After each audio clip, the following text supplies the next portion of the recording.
કહેવાય છે ને કે જો ભગવાન પર પૂરતો ભરોસો હોય, ભગવાન પર શ્રદ્ધા અને વિશ્વાસ હોય તો આપનું ભાગ્ય પણ પલટી શકે છે।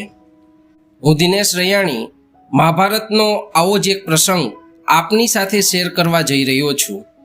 મહાભારતનું યુદ્ધ રોકવાના અંતિમ પ્રયાસ રૂપે જ્યારે ભગવાન શ્રી કૃષ્ણ શાંતિદૂત બનીને હસ્તિનાપુર જાય છે અને ધૃતરાષ્ટ્રને કહે છે, તમે ફક્ત 5 ગામ પાંડવોને આપી દો કે જેથી આ યુદ્ધ છે તેને નિવારી શકાય, અટકાવી શકાય।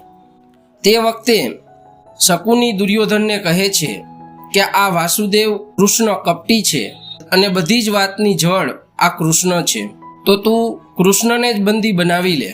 ભગવાન શ્રી કૃષ્ણને કોણ બંદી બનાવી શકે? પણ દુર્બુદ્ધિ દુર્યોધન ભગવાનને કહે છે કે 5 ગામ તો શું, હું સોયના નાકા જેટલી જગ્યા પણ પાંડવોને આપવા માંગતો નથી, અને પોતાના સૈનિકોને આજ્ઞા કરે છે કે તમે કૃષ્ણને બંદી બનાવી લો। તે વખતે ભગવાન પોતાના વાસ્તવિક સ્વરૂપનું દર્શન આખી સભાને કરાવે છે અને ચેતવણી આપીને ત્યાંથી જતા રહે છે। ત્યારબાદ ધૃતરાષ્ટ્ર મૂંઝવણમાં પડી જાય છે કે યુદ્ધ કરવું કે ન કરવું, અને તે માટે થઈને તે પોતાના રાજ જ્યોતિષીને બોલાવે છે।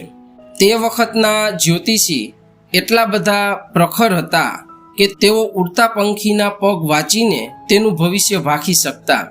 જ્યોતિષી દુર્યોધનની કુંડળી જુએ છે અને કહે છે કે દુર્યોધનના ભાગ્યમાં, દુર્યોધનના નસીબમાં રાજયોગ છે, એને રાજા બનતા કોઈ અટકાવી શકશે નહીં, માટે તમે નિશ્ચિત થઈને યુદ્ધ કરો, યુદ્ધમાં વિજય પણ તમારો થશે અને તમારો પુત્ર દુર્યોધન જ રાજા બનશે।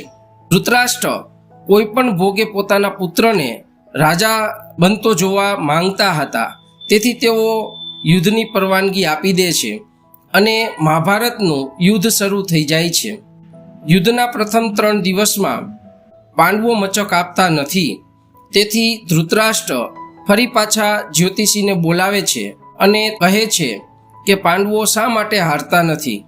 જ્યોતિષી કહે છે કે મહારાજ, ચિંતા ન કરો, દુર્યોધનના ભાગ્યમાં રાજયોગ છે, તેથી તેને રાજા બનતો કોઈ અટકાવી શકશે નહીં, તમે યુદ્ધનું પરિણામ આવવા દો। આમ કરતાં યુદ્ધ આગળ વધે છે અને યુદ્ધના 10 દિવસ પછી પોતાના પક્ષે મોટી ખુવારી જોઈને ધૃતરાષ્ટ્ર ફરી પાછા જ્યોતિષીને બોલાવી અને પૂછે છે કે આ બધું શું થઈ રહ્યું છે?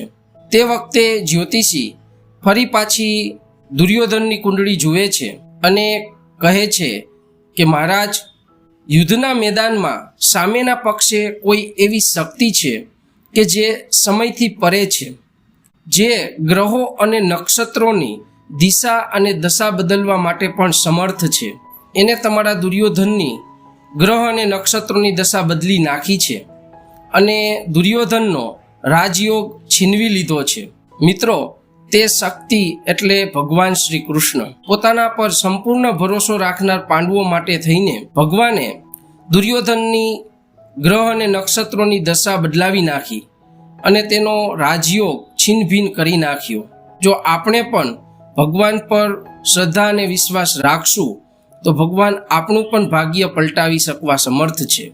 આપણે ગમે તેવી પરિસ્થિતિમાં હોઈએ, આપણે ગમે તેવા દુઃખમાં હોઈએ, પણ જો ભગવાન પર શ્રદ્ધા અને વિશ્વાસ રાખશું, ધીરજ રાખશું, તો ભગવાન છે તે આપણી ગમે તેવી ખરાબ પરિસ્થિતિ હશે તેને દૂર કરી નાખશે। જય શ્રી કૃષ્ણ।